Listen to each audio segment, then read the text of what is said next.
माया उस मटके को छीनने लगता है। तभी हातिम भी उस मटके को छीनने लगते हैं। तभी हातिम उस मटके से कुछ रेत निकालकर माया और छाया के ऊपर फेंक देते हैं, जिसके कारण माया और छाया का कद छोटा हो जाता है। तभी जैसे ही उन दोनों का कद छोटा होता है, वैसे हातिम उन दोनों को एक शीशी के बोतल में कैद कर लेते हैं। उसके बाद उस शीशी को बंद कर देते हैं। उसके बाद हातिम सतरंगी सल्तनत के बादशाह से विदा लेकर उस जादुई रेत के साथ दज्जाल पर हमला करने के लिए अल्डोरा निकल जाते हैं। उसके बाद हातिम और अल्डोरा के बादशाह पिकारोस की सेना अल्डोरा की तरफ बढ़ रही होती है। वे सभी काफी समय तक अपना सफर तय करते हैं। काफी समय तक अपना सफर तय करने के बाद रात्रि हो जाती है। उसके बाद वे सभी रात्र में ही किसी स्थान पर रात गुजारते हैं, जहाँ पर वे सभी सो रहे होते हैं।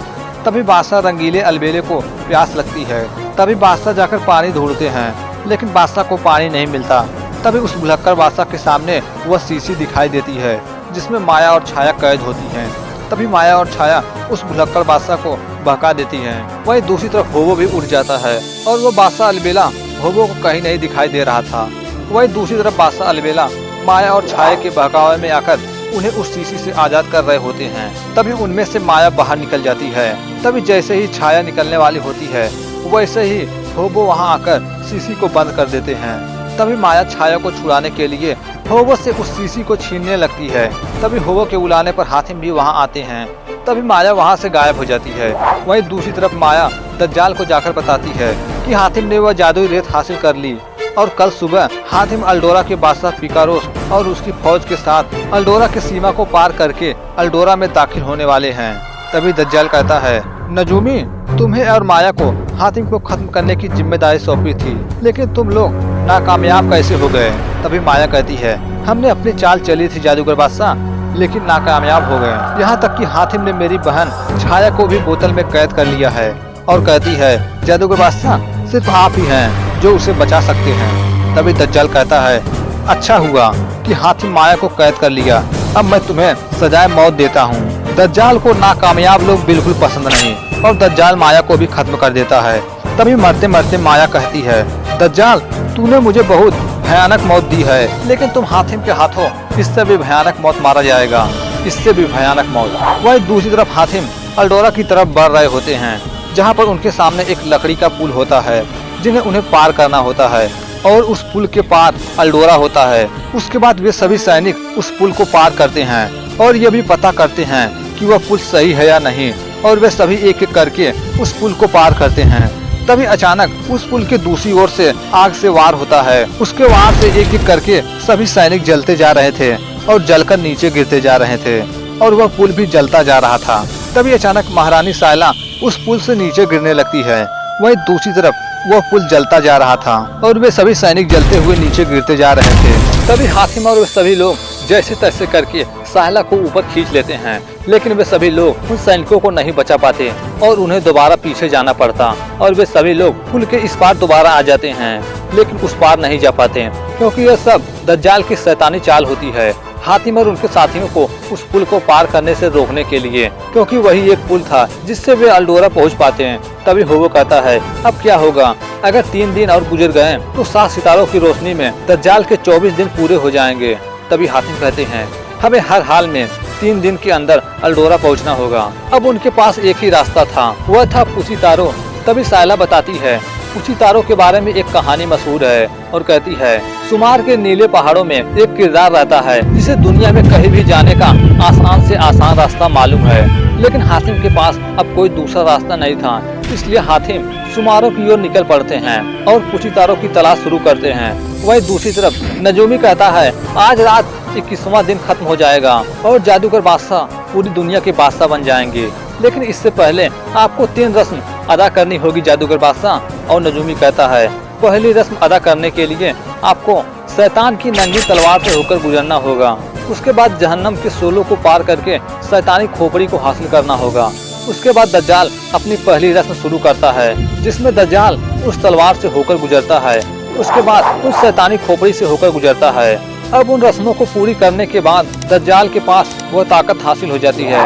अब दज्जाल को 2 और रस्म पूरा करना होता है। वही दूसरी तरफ हातिम और उनके साथी सुमार के नीले पहाड़ की ओर निकल चुके होते हैं। काफी चलने के बाद उस नीले पहाड़ पर पहुंच जाते हैं। उनके काफी ढूंढने के बाद भी उन्हें उचितारो कहीं नहीं मिलता। तभी अचानक उनके सामने एक बर्फ का तूफान बड़ी तेजी के साथ उनकी ओर बढ़ रहा होता है। तभी देखते देखते उस बर्फ के तूफान से उचितारो दिखाई देता है, जो आसमान को अपने हाथों पर उठाया होता है। तभी हातिम उचितारो को बुलाते हैं। तभी वह हातिम से पूछता है कि कौन हो तुम लोग, यहाँ क्यों आए हो। तभी हातिम कहते हैं तुमसे मिलने के लिए आए हैं, तुम्हें दुनिया का हर रास्ता मालूम है, कृपया करके आप हमें अल्डोरा तक पहुँचने का रास्ता बता दीजिए। तभी वह बताता है नहीं बता सकता। तभी होबो कहता है इसका मतलब आपको नहीं मालूम। तभी वह कहता है तुम्हें दिखता नहीं मैं आसमान पकड़ा हूँ, तो कैसे बताऊँ। अल्डोरा का नक्शा मेरे हथेली पर है, हाथ हटाऊंगा तो आसमान नीचे गिर पड़ेगा। और वो कहता है अगर आसमान पकड़ो तो मैं बता सकता हूँ। तभी हातिम कहते हैं लाओ आसमान मेरे हाथों पर टिका दो। तभी उचितारो आसमान को हातिम के हाथों पर टिका देता है। तभी वो अपने हथेली पर अल्डोरा का नक्शा देखता है और हातिम को वह नक्शा बता देता है। तभी हातिम उसका शुक्रिया अदा करते हैं। तभी वह कहता है ठीक है तो मैं चलता हूँ। तभी होबो कहता है लेकिन ये आसमान छोड़कर तुम कहाँ जा रहे हो। तभी वह कहता है आराम करने जा रहा हूँ। और वह हातिम को वह आसमान देकर वहाँ से भाग जाता है। तभी आसमान के ऊपर बैठे बाबा को वह बादल हिलता हुआ मालूम पड़ता है। तभी बाबा कहते हैं ये आसमान क्यों हिल रहा है। तभी बाबा आसमान से नीचे आते हैं और हातिम से पूछते हैं कि कौन हो तुम और ये आसमान क्यों उठाए हो, उचितारो कहाँ है। तभी हातिम बताते हैं कि वो आसमान मुझे थमाकर पता नहीं कहाँ चला गया। तभी बाबा कहते हैं आसमान उठाना तुम्हारा काम नहीं है, तुमने उसे छुट्टी देकर बहुत बड़ी भूल की है। जो भी करना है जल्दी करो, अगर आसमान गिर गया तो पूरी दुनिया तबाह हो जाएगी। तभी बादशाह कहते हैं उचितारो दुनिया में सबसे ताकतवर है, लेकिन उसके पास अक्ल जरा भी नहीं है और दोबारा उसे आसमान उठाने के लिए राजी करना बहुत ही मुश्किल है। तभी होबो और अलबेला बाबा के दिए हुए बादल पर बैठकर उचितारो की ओर निकल पड़ते हैं। काफी समय चलने के बाद वे उचितारो के पास पहुंच जाते हैं, जो कि उचितारो सो रहा होता है। तभी होबो उचितारो से कहते हैं और उसे काफी बहकाते हैं और कहते हैं मैं तो तुम्हें अक्ल देने आया था, लेकिन तुम्हें नहीं चाहिए तो मैं जा रहा हूँ। और होबो वहाँ से जाने लगते हैं। तभी वह कहता है रुकिए रुकिए मुझे अकल चाहिए। तभी होबो कहता है अकल तो मेरे पास नहीं है, अकल तो हातिम के पास है। तभी होबो उसे हातिम के पास ले जाते हैं। तभी उचितारो हातिम से कहता है हातिम तुम तो मुझे अकल देने वाले थे ना। तभी हातिम कहते हैं हाँ वह अकल तो मेरे पास है, लेकिन क्या है ना वह अकल मैं अपने दाएं जूते में रखता हूँ, लेकिन मैं कैसे दूं, पहले आसमान तो पकड़ो। तभी उचितारो जैसे ही उस आसमान को अपने हाथों पर लेता है और कहता है अब मुझे अकल दे दो। तभी हातिम कहते हैं अगर अकल मेरे पास होता तो पहले मैं होबो को नहीं देता।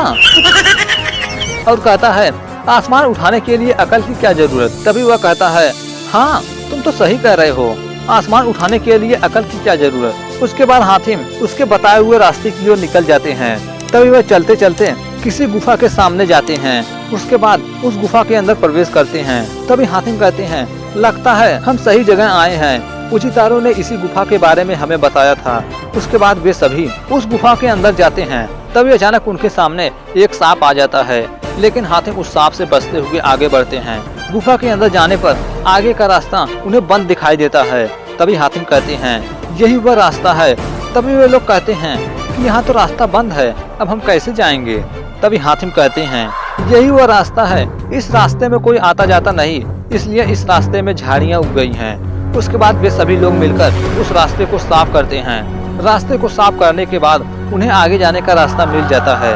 गुफा के उस पार जाने के बाद उनके सामने अल्डोरा का महल होता है। तभी बादशाह पिकारोस कहते हैं यही है अल्डोरा, मेरा देश, जहाँ मेरी हुकूमत थी। जालिम शैतानों ने इसे मुझसे छीन लिया था। वही महल के अंदर दज्जाल अपनी दूसरी रस्म शुरू किया होता है। तभी उस रस्म में नजूमी कहता है जादूगर बादशाह अगर आका शैतान को खुश करना है तो रस्म के मुताबिक कोई लाजवाब कोई अनोखी चीज शैतान के कदमों में चढ़ानी होगी। तभी दज्जाल अपना अंगूठा काटता है।